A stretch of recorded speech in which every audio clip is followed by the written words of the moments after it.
bakso Uliani ya. Ulfani. Ulfani. Jadi ini orang lagi makan Ulfani. Ini ada Pak Sekdes ya, ada Amar ya. Inilah bakso rusuh. Pak video ya? Video juga, sama-sama video aja. Kami mau foto aja. Oh iya, bentar lah. Ini video, ini namanya gato. Gato. Khas Piraya. Khas Piraya. Bato. Ada batok lagi ya.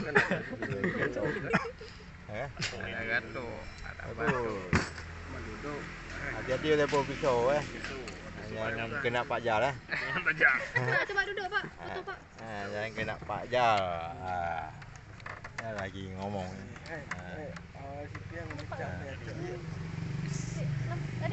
Besar sekali baksonya. Baksonya ini nggak ada lawan, nggak ada lawan. Ini bakso paling terdepan. juga nggak ada lawan. Paling terdepan di Tupir ya. Ya betul ya apa? Dia mau jadi YouTuber ya tuh. YouTuber. Ada Mumbai, YouTuber ada Mumbai. Ada apa itu biar ya? Ibu awan pengen duit enggak tahu. Ini mau mukbang bakso. Ini ya, silakan coba ya. Ini bakso paling enak di PD ya. Jadi kalau hujan kita nggak bisa makan ya. Kenapa? Nggak ada atap. Nggak ada payung. Ada payung. Ulfani.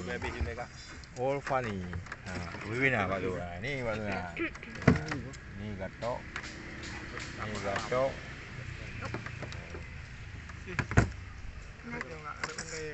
Ini gatok lembu. Ini jabli wah. Kuning kan boleh ambil lah. Yang anak mana? Yang anak mana? Ini pakai ayam sih. Tahu Pak. Nyawa damping. Yang anak pakai ayam siapa tuh? Ide kan?